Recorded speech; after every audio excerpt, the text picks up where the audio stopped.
Good afternoon. Here is the national news from BGI TV Currents. First, the headlines. Fuel price. Labour Congress threatens to pull out of talks with FG. Drama as Oyo Assembly suspends 2 LG chairmen. Court stops KANO anti-graft agency from investigating Ganduje. On sports, Odu's world record holder Amuswon charged with anti-doping violation. I am Morire Rabila Lawal. The news shortly. Nigeria Labour Congress NLC has warned that it may be forced to withdraw from the dialogue with the federal government over the cushioning of the hardship brought on Nigerians by the withdrawal of fuel subsidy by President Bola Tinubu. These followed yesterday's decision by the Nigerian National Petroleum Company Limited and NPC to raise the pump price of petrol in its Abuja filling stations from 537 naira per litre to 617 naira. In a statement yesterday signed by NLC Chairperson President Joe Ajaero, the union accused the federal government of callousness, saying its palliative measures to address the repercussions of the subsidy removal lack transparency. But Group Executive Officer GCOEO of NNPC Mele Kyari claimed market forces were responsible for the increase in pump price of petrol. Kyari said there was no shortage in product supply. However, Nigerian Employees Consultative Association (NECA) kicked against the upward adjustment of the petrol pump price. NECA appealed to the federal government to lessen the burden on the citizens brought about hardship economic decisions. With regard to the latest petrol price hike, rates are likely to be higher in the far north due to transportation costs. They are expected to be slightly lower in the south. Information observed that at its service stations in the central area of Abuja, NNPC old price had been adjusted to the new price. Private filling stations also followed suit yesterday, adjusting their prices in the Federal Capital Territory in response to the new price, as early movers rushed to buy the product at the previous price, thereby causing temporary queues in the city. Many petrol stations in Abuja shut down their operations for a while as they tried to adjust their fuel pump to reflect the new price of 617 naira per litre. Moving on to Oyo State.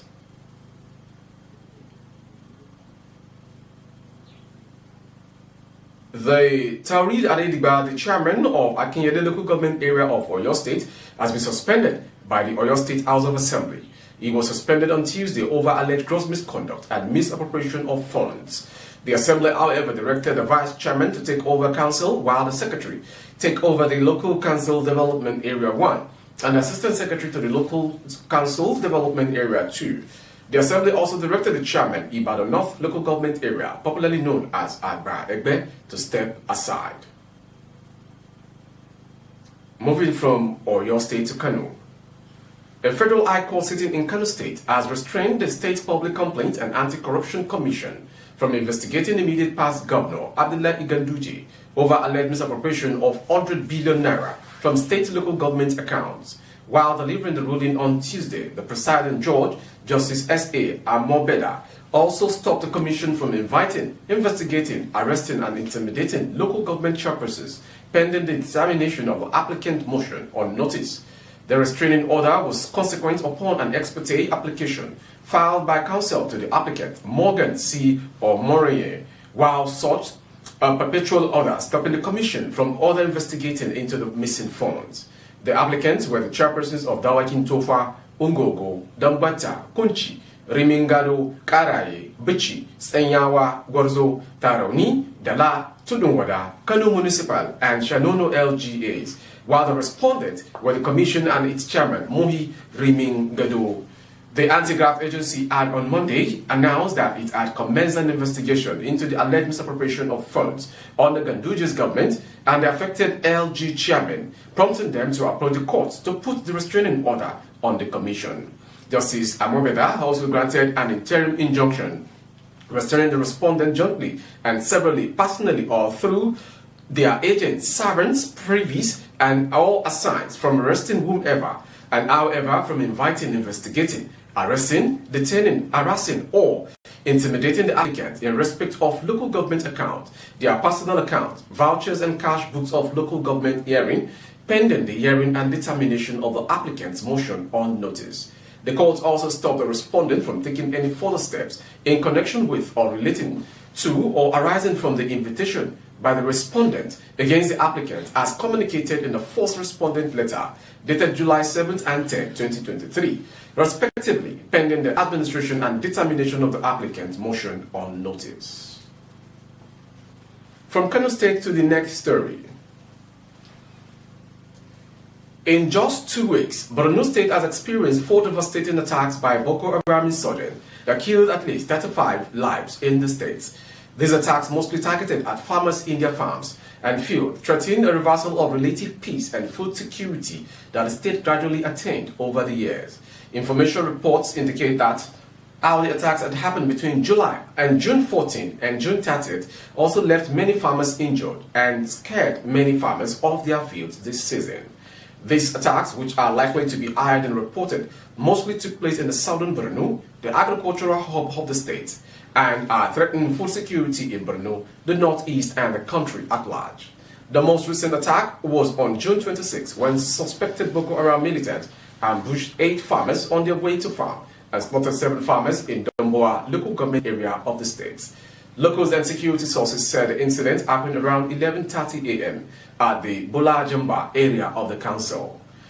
In another attack on June 14, 15 people working on their farmlands were also killed, and some beheaded by suspected Boko Haram insurgents in Damboa and Jere local government areas of Borno State. Going on to end the story for this hour from Sports Angle. Women's Always World Record holder Toby Amuson on Wednesday said she has been charged with an alleged anti-doping rule violation, casting doubt on her participation in next month's World Championships.